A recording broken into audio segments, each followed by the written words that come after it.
আজকে আমরা জানার চেষ্টা করব কি করে স্বামী আর স্ত্রীর মধ্যে এই সুসম্পর্ক বাড়ানো যায়, ইনক্রিজ করা যায়, কি করে আমাদের মধ্যে মারামারি, কাটাকাটি, ঝগড়া, ডিভোর্স এই রেটটা কমানো যায়। এ ব্যাপারে আমাদের জানার দরকার আছে না নাই? ইসলামী শরিয়া স্বামী স্ত্রী প্রত্যেককে ইন্ডিভিজুয়ালি আলাদা আলাদা কিছু দায়িত্ব দিয়েছে। স্বামীকে কিছু দায়িত্ব দিয়েছে, আবার স্ত্রীকে কিছু দায়িত্ব দিয়েছে, আবার উভয়কে কিছু দায়িত্ব দিয়েছে। আমরা শুরুতে স্বামী স্ত্রীর উভয়কে আল্লাহ তাআলা কি দায়িত্ব দিয়েছে এটা জানবো, তারপরে স্ত্রীদেরকে আল্লাহ তাআলা কি দায়িত্ব দিয়েছেন সেটা জানবো, সবশেষে স্বামীদেরকে আল্লাহ তাআলা কি দায়িত্ব দিয়েছে সেটা জানবো। এই দায়িত্বগুলো পালন করার মধ্য দিয়ে দাম্পত্য জীবনকে সুখময় করে দিবে কে? আল্লাহ। শুরুতে আমরা জানবো দ্য কালেকটিভ রেসপন্সিবিলিটি, যৌথ দায় দায়িত্ব কি আছে স্বামী আর স্ত্রীর, কেমন করে দাম্পত্য জীবনকে সুখময় শান্তিময় করতে হয়। একটা দাম্পত্য জীবন কলহমুক্ত করতে চাইলে, সুখময় করতে চাইলে সর্বপ্রথম স্বামী স্ত্রীর যেটা খেয়াল রাখতে হবে সেটা হচ্ছে স্বামী স্ত্রীর উভয়ের স্যাক্রিফাইসের মানসিকতা থাকা লাগবে। স্যাক্রিফাইস, আওয়াজ করে আমার সাথে সাথে বলেন স্যাক্রিফাইস। এই স্যাক্রিফাইস ছাড়া দাম্পত্য জীবন টিকবে? দুইজনেই যদি ঝগড়া করে, দুইজনেই যদি রেগে যায়, ঝামেলা আছে না নাই? স্বামী রেগে গেলে স্ত্রীকে থেমে যেতে হয়, আবার স্ত্রী রেগে গেলে স্বামীকে থেমে যেতে হয়। স্বামীও যদি রেগে যায়, স্ত্রীও যদি রেগে যায়, তাহলে তৃতীয় বিশ্বযুদ্ধ বেঁধে যাবে, ঠিক কিনা? এই জন্য রেগে গেলেন তো হেরে গেলেন, রাগা যাবে না। স্বামী যদি রেগে যায়, স্ত্রী থেমে যেতে হবে, স্ত্রী যদি রেগে যায়, স্বামী থেমে যেতে হবে। এটাই দাম্পত্য জীবনের সুখ আর সমৃদ্ধির মূল ফর্মুলা। স্যাক্রিফাইস করতে হবে। এর কারণ আপনি যদি দোষ খুঁজতে শুরু করেন, দোষ ছাড়া পৃথিবীতে মানুষ নাই, ঠিক কিনা? No one is perfect in this world. এই পৃথিবীতে কেউই পারফেক্ট না। আপনি যে আপনার স্ত্রীর দোষ খোঁজেন, আপনারও দোষ আছে না নাই? আবার ভাবি যদি আপনার খালি দোষ খোঁজে, ভাবিরও দোষ আছে না নাই? না, এজন্য দোষ খুঁজবেন না, স্যাক্রিফাইস করেন, একটু মানিয়ে নিন। দাম্পত্য জীবনটা এরকমই, একটু ছাড় দিতে হয়, একটু মানিয়ে নিতে হয়। দাম্পত্য জীবনে কখনো মন খারাপ, কখনো মন ভালো, কখনো রোদ, কখনো বৃষ্টি, এই নিয়েই দাম্পত্য জীবন, ঠিক কিনা? তাহলে দাম্পত্য জীবনে যদি আমরা সুখ পেতে চাই, সকল নবদম্পতিকে বলবো একটু ছাড় দেওয়ার মানসিকতা বিল্ড আপ করেন, একটু মানিয়ে নেন, একটু মানিয়ে নেন, একটু ছাড় দেন, একটু মিলেমিশে চলেন। এক স্যাক্রিফাইস আমাদের জীবনটারে, আমাদের দাম্পত্য জীবনটাকে একটা জান্নাতি দাম্পত্য জীবন বানায় দিবে, ঠিক কিনা? দাম্পত্য জীবনকে সুখী করার 2 নাম্বার ফর্মুলা হচ্ছে ঝগড়া করা যাবে না। আপনারা ঝগড়া করেন নাকি? হ্যাঁ, বউয়ের সাথে ঝগড়া করেন না এরকম বিবাহিত পুরুষ কে কে আছেন দেখি এখানে? হাত তুলছে অনেকে। বিশ্বাস হয় আপনাদের? হ্যাঁ, অনেক ঝগড়া। হ্যাঁ, আচ্ছা, মেয়েরা বেশি করে? না না, এই মহিলা প্যান্ডেল আছে এদিকে, এদেরকে জিজ্ঞেস করলে বলবে সব দোষ আপনাদের, আর আপনারা দোষ দিচ্ছেন এদের। তো ঝগড়া করবেন না মেহরবানি করে, সম্মানিত ভাইরা, ঝগড়া করবেন না। কারণ এই ঝগড়া থেকে, সামান্য ঝগড়া থেকে অনেক সময় বিচ্ছেদের দিকে চলে যায় সম্পর্ক। ছোট্ট ঝগড়া থেকে যেতে যেতে ঝগড়া বাড়তে বাড়তে ডিভোর্সের দিকে গড়া, এরকম আছে না নাই? না, সামান্য ঝগড়া যদি বেঁধে যায়, শয়তান এটার মধ্যে বাতাস দেয়, এটারে বাড়াতে বাড়াতে শয়তান অনেক বড় করে। ইমানদারদের পরিবার ভেঙে গেলে শয়তান খুশি, আর ইমানদারদের পরিবার টিকে থাকলে আমার আল্লাহ খুশি। আমরা কার খুশি চাই? জোরে বলতে হবে, খুশি চাই কার? শয়তান সব সময় চায় ইমানদারদের ফ্যামিলি ভেঙে দিতে। Always he tries his level best to break down the relationship of a mu'min family. একজন ইমানদারের ফ্যামিলি কি করে ব্রেক ডাউন করে দেয়া যায়? যেন ঝগড়াই করবো না আমরা। আপনি ঝগড়া করলে ভাবি যেন ঠান্ডা থাকে, ভাবি ঝগড়া শুরু করলে আপনি ঠান্ডা থাকবেন। ঝগড়া করা যাবে না, কিন্তু ঝগড়া হয়ে যায় ফ্যামিলিতে, এটাকে চেক দিতে হবে। ঝগড়া নিয়ে অনেক মজার মজার গল্প আছে। একটা গল্প দিয়ে আজকে শুরু করি। এক লোক মাহফিল শেষ করে 11টার দিকে বাসায় ফিরেছে। তো বাসায় ঢোকার আগে তার ওয়াইফকে ফোন দিয়েছে। ফোন দিয়ে বলতেছে, এই মাহফিল শেষ, আমি কিন্তু বাসায় চলে আসতেছি, শুরু করার আগে তাড়াতাড়ি দরজাটা খোলো। তো স্ত্রী আবার রাতের খাবার স্বামীকে ছাড়া খায় না, তো স্ত্রী দরজা খুলে দাঁড়ায় আছে, স্বামী বেচারা আসছে। আসার পরে স্ত্রীকে বলতেছে, এই শুরু করার আগে রাতের খাবার দিয়ে দাও, খেয়ে নেই। তো স্বামী ওয়াশরুম থেকে ফ্রেশ ট্রেশ হয়ে আসছে, স্ত্রী বেচারিও ডাইনিং টেবিলে খাবার দিয়েছে।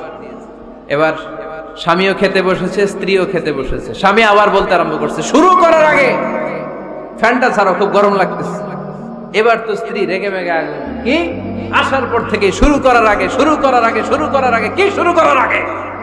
স্বামী বলতেছে, এই তো শুরু হয়ে গেল,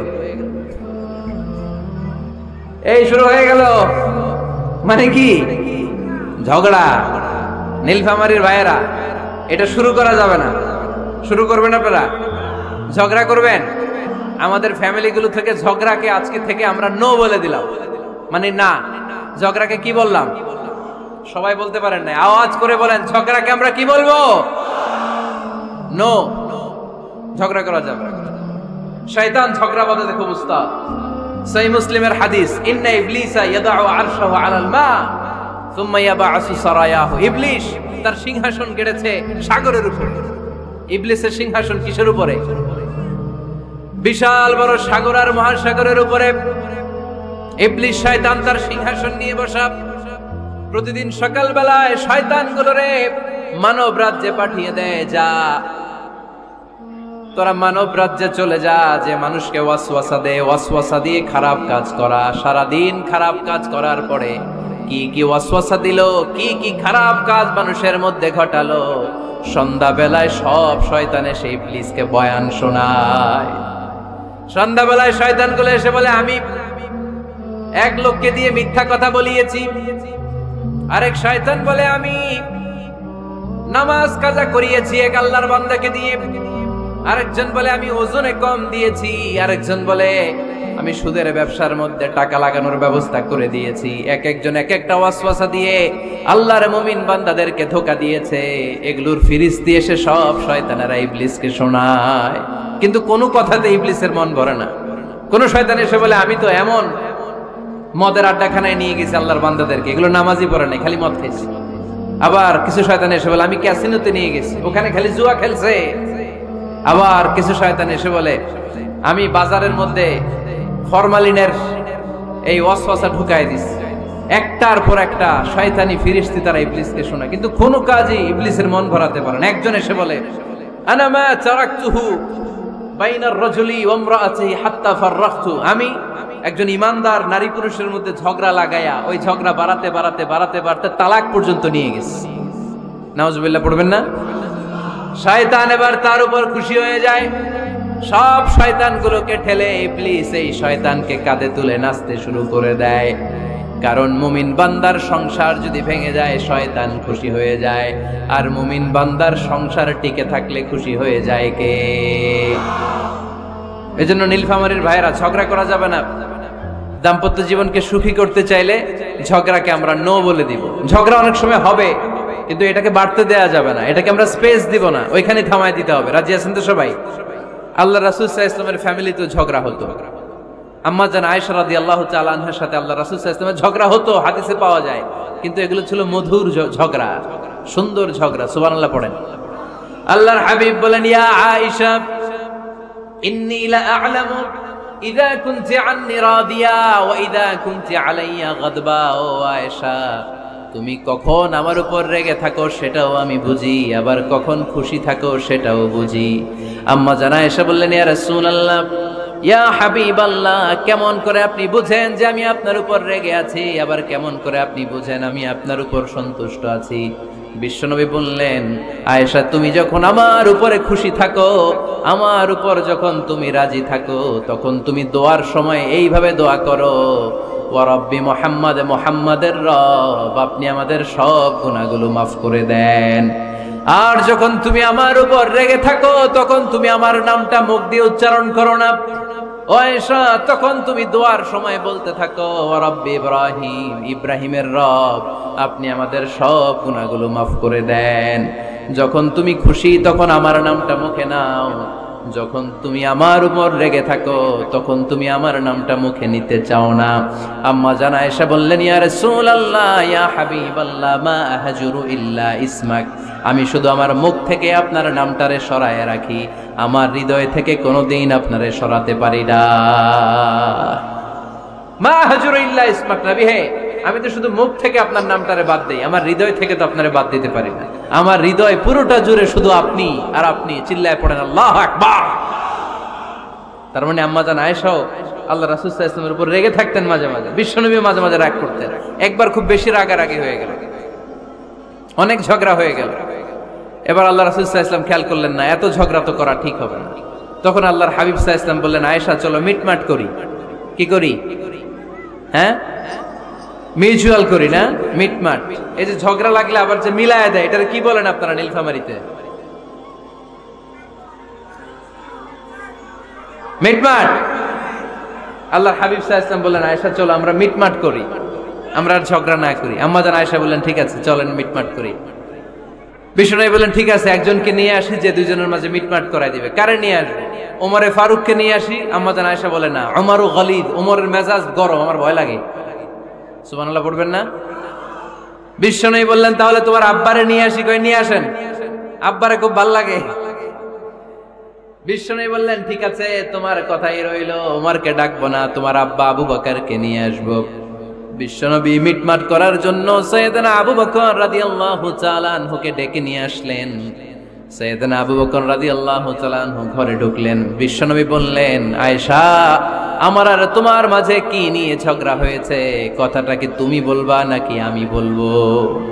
আম্মা জান আয়েশা বলেন, আপনিই বলেন, তবে মিথ্যা বললেন না, যা ঘটছে ওইটাই বললেন। ওয়ালা তাকুলিল্লাহ হাক্কান, যেটা সত্য ওইটাই বলবেন, অন্য কিছু বলবেন না। আবু বকর রাদিয়াল্লাহু তাআলা আনহু তো শুনে রেগে মেগে আগুন। কি এত বড় সাহস, বিশ্বনবীর সামনে দাঁড়িয়ে তুমি এভাবে কথা বলো? এই আদব শিক্ষা দিয়েছি তোমাকে আমি। রেগে গেলেন। বিশ্বনবী কি সত্য ছাড়া মিথ্যা কিছু বলবেন? রেগে মেগে চিৎকার করে মেয়ের গালের মধ্যে দিলেন এক চপেটাঘাত। এক থাপ্পড় খেয়ে আম্মা জান আয়েশা উল্টায় পড়লেন। আবার মারার জন্য সাইয়েদনা আবু বকর রাগে গড়গড় করছিলেন, মেয়েরে আবার মারার জন্য উদ্যত হলেন।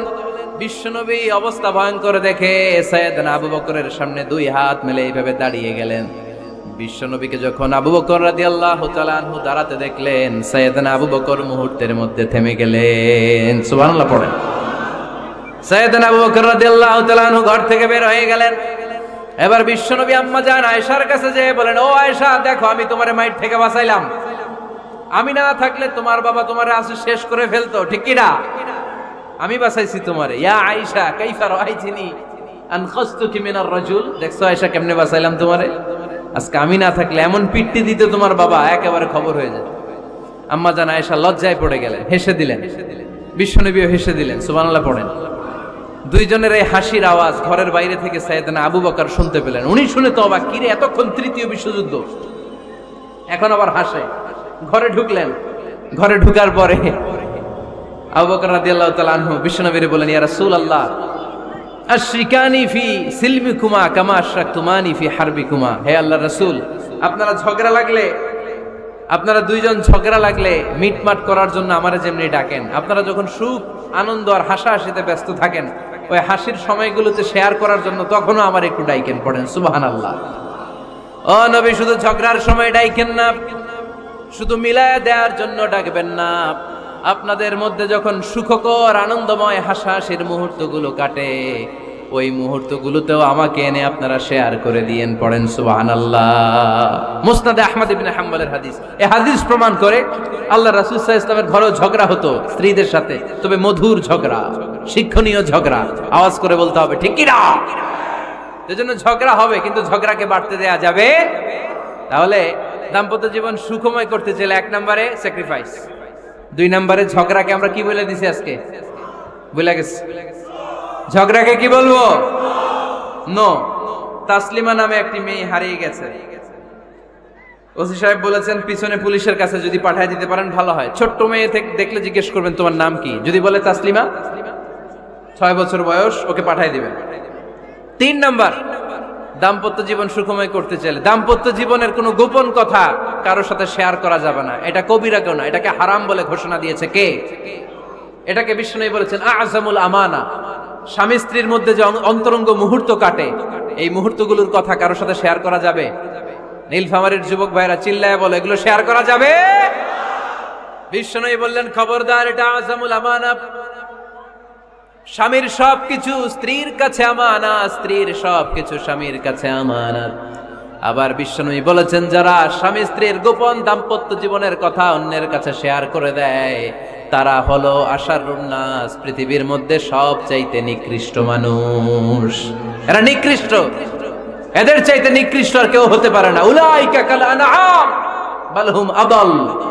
এরা পশুর চাইতেও নিকৃষ্ট, যারা স্বামী স্ত্রীর প্রাইভেট কথা, পার্সোনাল কথা মানুষের কাছে বলে বেড়ায়। আসিবাউ হারাম, এই গোপনীয় সব কথাগুলোকে অন্যের কাছে প্রকাশ করা হারাম করেছে কে? চিল্লায় বলতে হবে কে? তাহলে খবরদার, নিজেদের দাম্পত্য জীবনের কোনো কিছু অন্যের সাথে শেয়ার করবেন না। আমাদের বোনরা অনেক সময় একসাথে বসলে পেটের কথা, পিঠের কথা সব বলে ফেলায়, আছে না নাই? না বোনেরা, সব শেয়ার করলেও আপনাদের দাম্পত্য জীবনের কোনো কথা কখনো কারোর সাথে শেয়ার করতে পারবেন না। 4 নম্বর ফর্মুলা হচ্ছে অহেতুক সন্দেহ পরিহার করতে হবে। অনেক স্ত্রী আছে স্বামীরা খালি সন্দেহ করে, আছে না নাই? নীলফামারীতে এই সমস্যা নাই? আছে? এই যে ভুক্তভোগী পাওয়া গেছে, আছে না নাই? আছে, খালি সন্দেহ করে। এই তুমি ওদিকে তাকাইলে কেন, ওই বেডের দিকে তাকাইলে কেন, এই তোমার মোবাইল দাও, কারে ফোন দিলা দেখি, এই ফেসবুকের পাসওয়ার্ড দাও দেখি কি করছে, দেখি মেসেঞ্জারে কার সাথে চ্যাটিং করছে, আছে না নাই? এই যে অহেতুক সন্দেহ আপনার ফ্যামিলিটারে জাহান্নামের টুকরা বানায় দিবে। আবার অনেক স্বামী আছে স্ত্রীকে খালি সন্দেহ করে, এদিকে তাকালে সন্দেহ করে, ওদিকে তাকালে সন্দেহ করে, বাসায় থাকলেও সন্দেহ, বাইরে গেলেও সন্দেহ, এরকম আছে না নাই? না, অহেতুক সন্দেহ এটা পরিহার করবেন। এই সন্দেহ খুব খারাপ জিনিস। আমি ব্যক্তিগতভাবে অনেক কেস এরকম হ্যান্ডেল করেছি। এসে বলে হুজুর খালি সন্দেহ করে, এটা একটা রোগ। এটা কি? আপনার ফ্যামিলিটারে শেষ করে দেয়। এজন্য অহেতুক সন্দেহ পরিহার করবেন। হ্যাঁ, সত্যি যদি পরকীয়ার কোনো ঘটনা ঘটে থাকে ওটা নিয়ে বসেন, ফেস টু ফেস কথা বলেন, ফ্যামিলি মিটিং করেন, সরাসরি সেটেল করার চেষ্টা করেন। কিন্তু অহেতুক সন্দেহ একটা রোগ। এই রোগ থেকে আল্লাহ তুমি দাম্পত্য জীবনকে বাঁচাও। আমরা আওয়াজ করে পড়বো আমিন। 5 নাম্বার, স্বামী স্ত্রী একে অপরকে আল্লাহর বিধান স্মরণ করায় দিবে। স্বামী যদি ফজরের সময় ঘুমায় থাকে, স্ত্রীর ডেকে দেওয়ার দরকার আছে না নাই? আবার স্ত্রী যদি ঘুমায় থাকে, স্বামীর ডেকে দেওয়ার দরকার আছে না নাই? কোন স্বামী যাবে জান্নাতে, তার স্ত্রী যাবে জাহান্নামে। আবার স্ত্রী হবে জান্নাতি, স্বামী যাবে জাহান্নামে। এরকম আমরা চাই নাকি? আমরা যখন জান্নাতে যাব, আমার স্ত্রীর হাত ধরে একসাথে জান্নাতে ঢুকতে চাই, ঠিক কিনা? আবার আমার স্ত্রী যখন জান্নাতে যাবে, সে একা ঢুকতে পছন্দ করবে? এজন্য আমরা দুনিয়াতে যেমনি এক ছাদের নিচে, এক জায়গায়, এক বাড়িতে, জান্নাতেও আমরা এক বাড়িতে থাকতে চাই। আওয়াজ করে বলতে হবে ঠিক কিনা? এজন্য গবেষকরা বলেছে, স্বামী স্ত্রীর ভালোবাসাটাকে তারা বলে লাভ পিরামিড। কি পিরামিড? লাভ পিরামিড। এই ত্রিভুজ আকৃতি। কিরে ভাই? আচ্ছা, লাভ পিরামিড, ত্রিভুজ আকৃতি, ট্রায়াঙ্গেল। আপনারা ত্রিভুজ চিনেন? কথা কয় না। ত্রিভুজের কয় কোণা? কয় কোণা? 3 কোণা। এই যে এরকম, তাই না? এজন্য স্বামী স্ত্রীর ভালোবাসাটাকে বলে লাভ পিরামিড। উপরের কোণ সমুচার মতো না? উপরে থাকে আল্লাহ, আর ডানে স্বামী, বায়ে স্ত্রী। এই 2 কোণায় স্বামী স্ত্রী, আর উপরের কোণায় আল্লাহ। স্বামী স্ত্রী যদি আল্লাহর আনুগত্যের দিকে যেতে চায়, যতই তারা, the couple come to Allah, they come closer to each other। তারা যদি আল্লাহর কাছাকাছি যায়, তারা নিজেরাও কাছাকাছি হয়, ঠিক কিনা? তারা আল্লাহর কাছে যেতে যেতে যেতে যেতে আল্লাহর ইবাদতে যদি একেবারে আল্লাহর কাছে চলে যায়, তারা নিজেরাও কাছাকাছি চলে যায়, ঠিক কিনা? আর তারা আল্লাহর আনুগত্য থেকে যত দূরে সরে, যত দূরে সরে, তারা নিজেরাও নিজেদের থেকে তত দূরে সরে পড়ে। চিল্লায় বলেন ঠিক কিনা? লাভ পিরামিড এটা।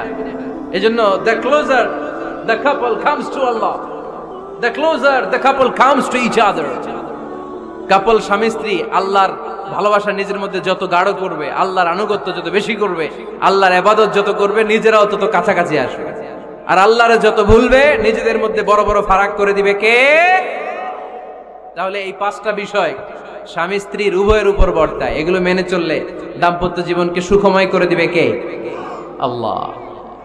এবার আমরা শুনবো আমাদের বোনদেরকে, যে ডান দিকে আমি শুনলাম আমাদের বোনদের বিশাল প্যান্ডেল আছে না নাই? আচ্ছা, আজকে বোনদের দিয়ে শুরু করি। স্ত্রীদেরকে আল্লাহ কি দায়িত্ব দিয়েছে একটা ফ্যামিলিকে সুন্দর করতে, একটা দাম্পত্য জীবনকে সুন্দর করতে। স্ত্রীর 1 নম্বর দায়িত্ব হচ্ছে she should make a comfort to her husband। স্ত্রীর উচিত স্বামীর জন্য ঘরটাকে প্রশান্তির নীড় বানিয়ে রাখা। কি বানিয়ে রাখা? প্রশান্তির নীড়। স্ত্রী হওয়া উচিত এমন যাকে দেখলে স্বামীর চোখ জুড়ায়, স্বামীর প্রাণ জুড়িয়ে যায়, স্বামীর হৃদয়টা ঠান্ডা হয়ে যায়, ঠিক কিনা? আর স্ত্রীর দিকে তাকালে যদি মেজাজ গরম হয়ে যায়, মেজাজ খিটখিটে হয়ে যায়, ঝামেলা আছে না নাই? ঝামেলা আছে। এজন্য মেহেরবানি করে আমাদের বোনরা যারা এমন কোন কাজ করবেন না যেটা স্বামীর মেজাজকে খিটখিটে করে দেয়, কারণ আল্লাহ তাআলা আপনাদেরকে তৈরি করেছে লিতাসকুনু ইলাইহা, স্বামী আপনার কাছে গেলেই যেন তার হৃদয়টা প্রশান্ত হয়ে যায়, ঠিক কিনা? অনেক স্ত্রী আছে না জেনে না বুঝে স্বামীর সাথে এমন খিটখিটে মেজাজ দেখায় যেটা স্বামীর জন্য মেনে নেওয়া কষ্টকর।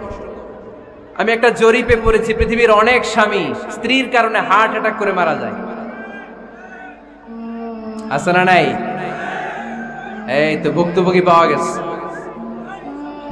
স্বামীর জন্য একটা ত্রাস হয়ে দাঁড়ায় স্ত্রী, ত্রাস। অনেক স্বামী আছে স্ত্রীর এরকম আচরণের কারণে, অতিরিক্ত প্রেসার ক্রিয়েট করার কারণে স্ত্রীদেরকে ভয় পায়। অবশ্য নীলফামারীর কোন স্বামী তার স্ত্রীরে ভয় পায় না। ভয় পায়? স্ত্রীরে ভয় পান কে কে দেখি?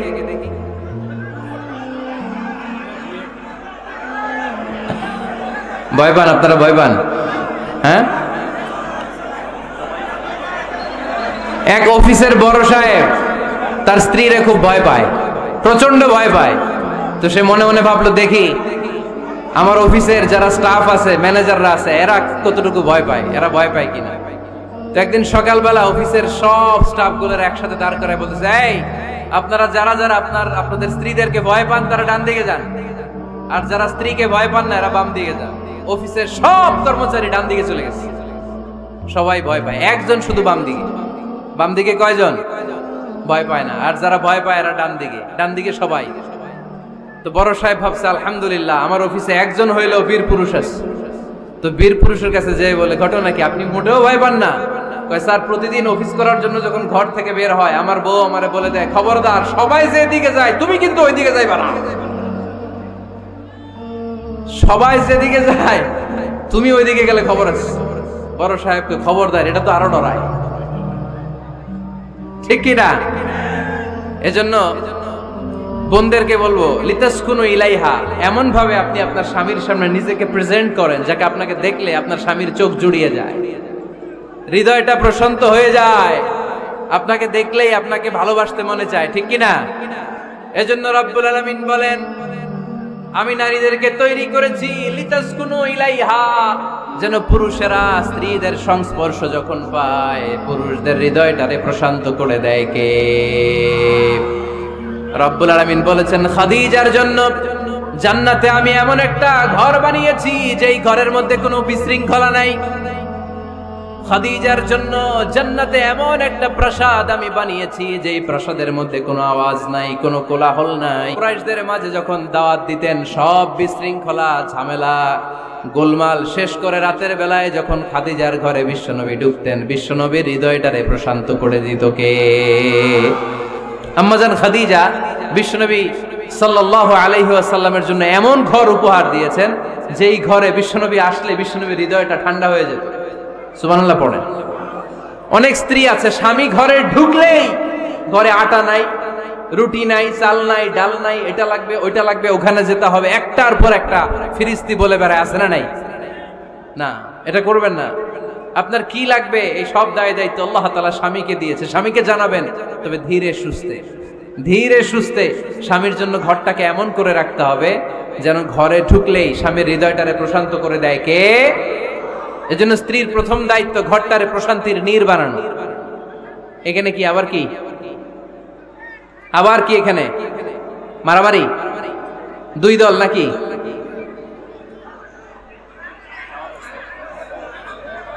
আপনাদের মনোযোগ আছে না গেছে? কষ্ট হচ্ছে? হ্যাঁ, অনেক রাত হয়ে গেছে তো। প্রায় 10:30। হ্যাঁ, তাকবীর পড়েন, লিল্লাহে তাকবীর। তো কিছু লোক ওঠা বসা শুরু করলেন কেন? হ্যাঁ, 1 নাম্বার, 2 নাম্বার, 3 নাম্বার নাই তো আবার? হ্যাঁ, 1 নাম্বার নাকি পেশাব করা, 2 নাম্বার নাকি টয়লেটে যাওয়া, 3 নাম্বার নাকি এইটা। বিড়ি খান আপনারা? বিড়ি আর সিগারেটের সাথে মুসলমানের সম্পর্ক আছে না। কোন মুসলমান সিগারেট খেতে পারে, বিড়ি টানতে পারে? কারণ এটা এমন একটা খাবার যে খাবার টয়লেটে ঢুকেও খাওয়া যায়। সিগারেট ছাড়া কোনো খাবার টয়লেটের ভেতরে খাওয়া যায়? কথা বলেন, খাওয়া যায়? এবং সিগারেট পৃথিবীর এমন খাবার যে খাবারের গায়ে এই খাবারের বদনাম লেখা থাকে, ঠিক কিনা? সিগারেট ছাড়া পৃথিবীর কোন খাবারে ওই খাবারের বদনাম আছে? কথা বলেন। ধরেন আপনাদের নীলফামারীতে নতুন 1 প্যাকেট বিস্কিট বেরিয়েছে, যে বিস্কিটের গায়ে লেখা এই বিস্কিট খাওয়ার 1 ঘন্টার মধ্যে ডায়রিয়া শুরু হবে। ওটা খাইবেন কে কে? খাবেন আপনারা? কি বলবেন দোকানদারে, তোর বিস্কিট তুই খা, তোর ডায়রিয়া হোক, ঠিক কিনা? কিন্তু সিগারেটের গায়ে কিন্তু লেখা থাকে স্মোকিং কজেস ক্যান্সার, ধূমপান স্বাস্থ্যের জন্য ক্ষতিকর, ধূমপান কর্কট রোগের কারণ, ধূমপান করলে এটা বিষপানের শামিল। এই সিগারেট এটা তৈরি হয় তামাক পাতা থেকে, টোবাকো প্ল্যান্টস। এই তামাক পাতা চাষ হয় নাকি নীলফামারীতে? হ্যাঁ, বাংলাদেশে সবচেয়ে বেশি, সবচেয়ে বেশি নীলফামারীর কোন থানায়? সদরে, শহর অঞ্চলে। আচ্ছা, এই তামাক পাতার চারদিকে বেড়া দেয়া লাগে না জানেন? কারণ ছাগলও মুখ দেয় না। তো যেটা ছাগলে খায় না ওটা মানুষ খেতে পারে? আওয়াজ করে বলেন।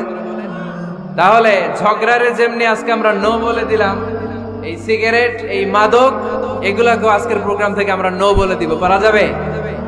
মাদককে আমরা নো বলে দিলাম। আওয়াজ করে বলেন, মাদক আর সিগারেটকে কি বললাম? নো। আল্লাহ তুমি বোঝার তৌফিক দান করো, আমরা পড়ি আমিন। একটা সুখী দাম্পত্য জীবনের জন্য স্ত্রীর 2 নাম্বার দায়িত্ব হচ্ছে স্বামীকে ইন্সপায়ার করা, স্বামীকে সাহস যোগানো, পিছন থেকে ড্রাইভিং পুশের মতো কাজ করা। কারণ স্বামীকে যখন স্ত্রী সাহস যোগায়, স্বামীর সাহস বেড়ে যায়, ঠিক কিনা?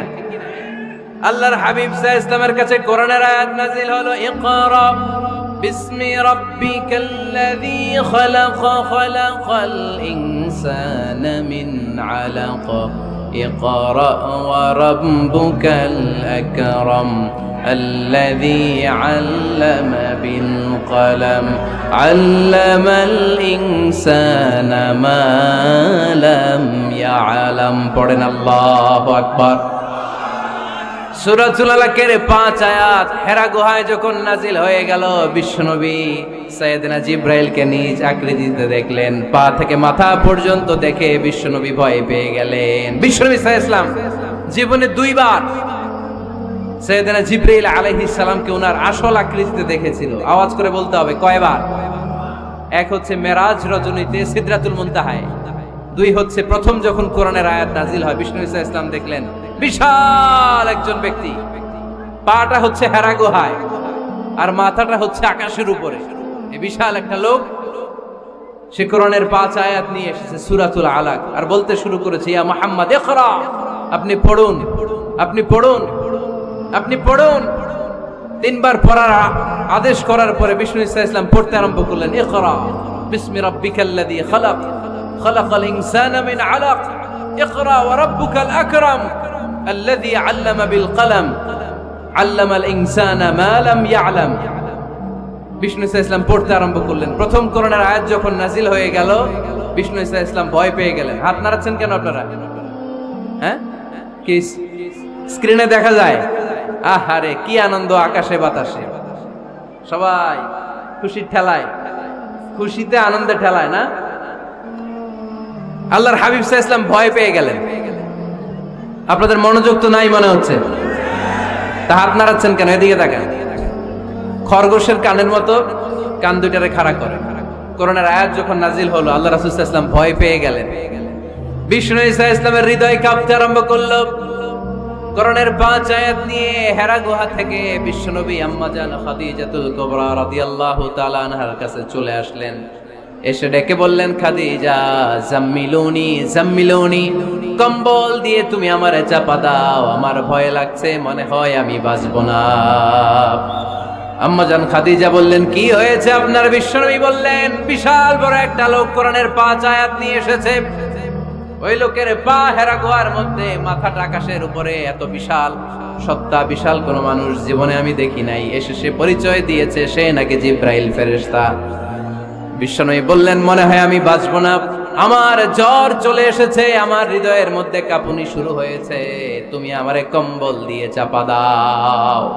আম্মা জান খাদিজা বললেন, ও নবী ভয় পাবেন না, আমার আল্লাহ কোনোদিন আপনারে অপমান করবেন না।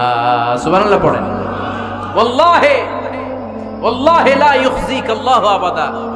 নবী গো, আল্লাহ আপনারা অপমান করবেন না, কারণ আপনার মধ্যে এমন এমন ভালো ভালো গুণ আছে, এই গুণাবলীগুলি যে মানুষের মধ্যে থাকে তাকে আমার রব কোনোদিন অপমান করতে পারে না। চিল্লায় বলেন ঠিক কি না?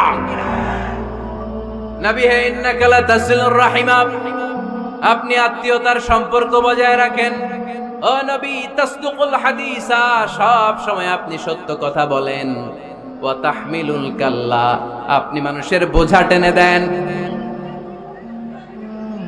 ওয়া তাকসিবুল মা'দুমা, যার উপার্জন করার কেউ নাই, নিজে গায়ে খেটে আপনি তারে উপার্জন করে দেন। ওয়া তুআইনু আলা নাওয়াইবিল হক, সত্য যেখানে বিপন্ন সেখানে আপনি সাহসী সৈনিকের মতো দাঁড়িয়ে যান। সুবহানাল্লাহ। নবী হ্যাঁ, আপনি ভয় পাবেন না, কারণ আপনি এমন অসাধারণ ব্যক্তিত্ব, এমন জনকল্যাণমূলক কাজের আঞ্জাম আপনি দেন, এরকম লোককে আল্লাহ কখনো অপমান করতে পারে? আপনি চালিয়ে যান, আপনাকে থামানোর মতো অপশক্তি গোটা বিশ্বে দ্বিতীয়টা নাই। চিল্লায় বলেন ঠিক কি না?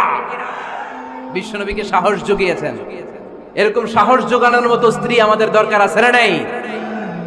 বিশ্বনবী সারাদিন বাইরে যখন কাফের মুশরিকদের অত্যাচার অনাচার সহ্য করে ঘরে আসতেন, আম্মা জান আয়েশা এমন সাহসিকতার বাণী শোনাতেন, এমন মোটিভেশন শোনাতেন, এমন ইন্সপায়ারেশন দিতেন, বিশ্বনবী সারাদিনের সব দুঃখ কষ্ট ভুলে গিয়ে এর পরের দিনের দাওয়াতি কাজের জন্য নতুন করে এনার্জি ফিরে পেতেন। চিল্লায় পড়েন আল্লাহু আকবার।